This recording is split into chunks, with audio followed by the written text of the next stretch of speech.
Bismillahirrahmanirrahim. Assalamualaikum warahmatullahi wabarakatuh.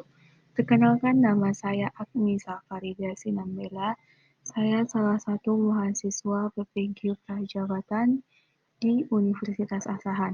Baiklah, di sini saya akan sedikit menjelaskan tugas dari mata kuliah pemahaman tentang peserta didik, yaitu menjelaskan modul yang dimana tugas ini untuk memenuhi ujian UTS. Baiklah, di sini ada modul ajar, yang dimana materi pada modul ini adalah dimensi 3 untuk tingkat sekolah SMA, yaitu kelas 12 pada semester ganjil. Yang dimana alokasi waktu pada modul ini adalah 2 JP atau 2 jam pertemuan, dan pada modul ini menggunakan fase F, yang dimana di modul ini mempunyai kompetensi awal, yaitu kemampuan awal yang dipersyaratkan untuk mempelajari modul ini pada peserta didik sudah memiliki kemampuan dasar tentang bentuk-bentuk bangun ruang. Selanjutnya, pada mode pembelajaran ini adalah tatap muka.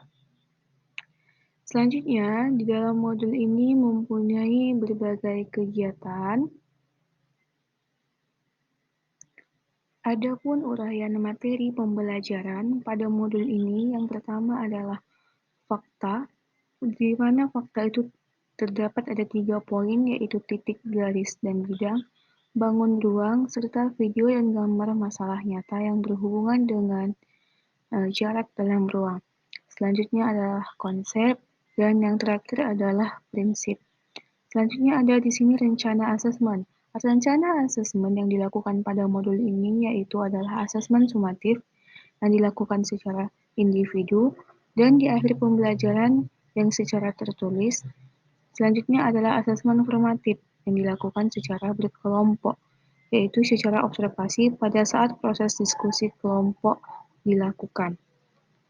Di dalam modul ada beberapa kegiatan. Yang pertama, sebelum mendapati kegiatan tersebut terdapat kompetensi inti, di mana materi di sini adalah tentang dimensi 3, yang mana ada subbabnya adalah jarak antara titik ke titik, titik ke bidang, dan titik ke garis. Capaian pembelajaran yang terdapat pada modul ini adalah peserta didik dapat mendeskripsikan jarak dalam ruang 3 dimensi antar titik, titik ke garis, dan titik ke bidang. Selanjutnya, adapun tujuan pembelajaran yaitu melalui kegiatan pembelajaran menggunakan discovery learning yang dipadukan dengan mind mapping dan teknik ATM melalui pendekatan saintifik, peserta didik dapat mendeskripsikan jarak dalam ruang 3 dimensi antar titik, titik ke garis, dan titik ke bidang. Selanjutnya ada pemahaman bermakna, yaitu kemampuan menentukan jarak dalam ruang 3 dimensi antar titik, titik ke garis, dan titik ke bidang, serta dapat mengaplikasikannya dalam kehidupan sehari-hari. Pada awal kegiatan ini dilakukan adalah yaitu memberikan pertanyaan pemantik kepada peserta didik, yang dimana model pembelajaran yang terdapat pada modul ini tentang materi dimensi 3 adalah discovery learning. Tahap selanjutnya adalah kegiatan pembelajaran, yang dimana pada model pembelajaran discovery learning ini mempunyai beberapa sintaks, yaitu yang pertama adalah stimulasi, selanjutnya adalah identifikasi masalah, yang ketiga adalah pengumpulan data atau data collection, selanjutnya adalah pengolahan data, yang terdapat di dalamnya adalah kerjasama dan berpikir kritik, selanjutnya yang terakhir adalah pembuktian. Pembuktian itu terdapat berpikir kritik dan juga berkomunikasi, dan yang terakhir adalah menarik kesimpulan. Baiklah, pada tahap pertama yaitu melakukan stimulasi. Di sini yaitu guru melakukan orientasi, yaitu yaitu memberi salam kepada peserta didik, menyiapkan kondisi fisik siswa dengan memimpin doa sebelum belajar, guru memeriksa kehadiran siswa, guru melakukan ice breaking, dan siswa merespon atas perlakuan guru, yaitu siswa menjawab salam, siswa melakukan doa, siswa menjawab pertanyaan guru, dan memeriksa temannya yang tidak hadir. Selanjutnya, siswa melakukan arahan dari guru. Selanjutnya, pada kegiatan berikutnya yaitu adalah tahapan apersepsi, yang dimana kegiatan di dalam ini adalah guru memberikan apersepsi dengan mengingatkan kembali tentang teorema Pythagoras kepada peserta didik. Selanjutnya, ada tahapan orientasi masalah. Di sini, guru menampilkan permasalahan yang berkaitan dengan konsep jarak antar titik, di mana alokasi waktu yang digunakan dalam kegiatan inti ini adalah 65 menit. Selanjutnya, masuk ke bagian data collection atau pengumpulan data. Di sini, guru meminta siswa mengidentifikasi permasalahan sebanyak mungkin dan mengamati. Guru meminta siswa untuk menyusun pertanyaan terkait masalah data yang disajikan. Selanjutnya adalah collaboration atau kerjasama dan critical thinking, berpikir kritik. Di sini tahapannya yaitu guru meminta siswa untuk duduk berdasarkan kelompok yang sudah ditentukan oleh guru sebelumnya. Masuklah pada tahapan berikutnya adalah critical thinking, yaitu berpikir kritik dan communication atau berkomunikasi. Guru mengarahkan siswa untuk menyelesaikan masalah yang ada di LKPD dengan menggunakan pengetahuan dan informasi yang telah diperoleh siswa. Membimbing siswa jika mengalami kesulitan, di mana siswa berdiskusi atau negosiasi menyelesaikan masalah yang ada pada LKPD dengan menggunakan pengetahuan dan informasi yang telah diperoleh pada LKPD yang telah disediakan. Yang terakhir adalah melakukan creativity ataupun kreativitas, yang dimana di dalam kegiatan ini guru meminta perwakilan kelompok untuk mempresentasikan hasil diskusinya. Guru memberikan kesempatan kepada siswa atau kelompok lain untuk bertanya atau memberikan tanggapan dari presentasi yang telah disampaikan. Selanjutnya, adapun respon peserta didik yaitu perwakilan kelompok mempresentasikan hasil diskusi kelompok untuk melatih rasa percaya diri siswa.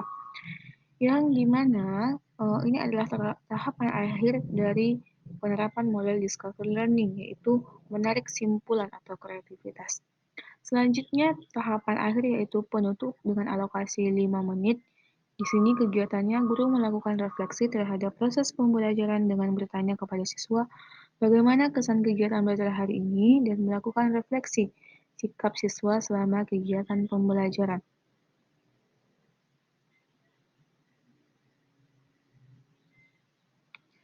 Selanjutnya masuk pada bagian asesmen, yang dimana asesmen yang digunakan dalam modul ini adalah asesmen formatif dan juga sumatif, yang dimana asesmen formatif di dalamnya menilai beberapa poin. Yang pertama adalah sikap sosial. Sikap sosial terdapat teknik penilaian yaitu observasi. Selanjutnya bentuk instrumennya adalah lembar observasi pengamatan. Yang kedua ada pengetahuan. Di dalam pengetahuan ini terdapat teknik penilaian yaitu berupa tes dan bentuk instrumennya adalah uraian. Dan yang ketiga adalah profil pelajar Pancasila, yang dimana profil pelajar Pancasila ini memiliki teknik penilaian yaitu observasi dan bentuk instrumen yaitu lembar observasi pengamatan. Nah, berikutnya adalah bentuk asesmen sumatif. Dalam modul ini, saya memaparkan ada kisi-kisi soal dalam asesmen sumatif, yang dimana tujuan pembelajaran dari ini adalah melalui diskusi kelompok peserta didik dapat menentukan jarak titik ke garis dalam ruang bidang datar. Dan saya memaparkan instrumen soal serta melampirkan pedoman penskoran. Baiklah, selanjutnya ini adalah bentuk LKPD atau lembar kerja peserta didik pada materi dimensi 3 yang terdapat pada modul ajar ini. Baiklah, di dalam modul ini pembelajaran berpusat pada peserta didik sesuai karena di dalam pembelajaran berpusat pada peserta didik yaitu suatu pembelajaran yang menempatkan siswa sebagai pusat dari proses belajar, yang dimana pada model Discover Learning ini, siswa sangat berperan aktif dalam melakukan pembelajaran, yang dimana langkah-langkah dalam pembelajaran berpusat peserta didik itu adalah seleksi topik, perencanaan kerjasama, implementasi, analisis, penyajian hasil akhir, dan juga evaluasi. Dan terdapat teori perkembangan, yaitu teori perkembangan peserta didik adalah teori yang dapat memberikan guru sebuah kerangka berpikir untuk menentukan pembelajaran yang cocok untuk digunakan kepada peserta didik. Selanjutnya ada teori kebutuhan peserta didik yang terdapat pada modul yang dimana guru menyesuaikan modul dengan kebutuhan dan juga kemampuan berpikirnya peserta didik. Yang terakhir adalah lingkungan belajar yang dimana lingkungan belajar ini menyesuaikan sesuai dengan kebutuhan peserta didik. Guru memfasilitasi lingkungan belajar peserta didik yang menciptakan rasa aman, nyaman dalam melakukan pembelajaran. Menurut saya modul ini sudah sesuai dengan ketentuan yang ada. Baiklah, sekian dari saya.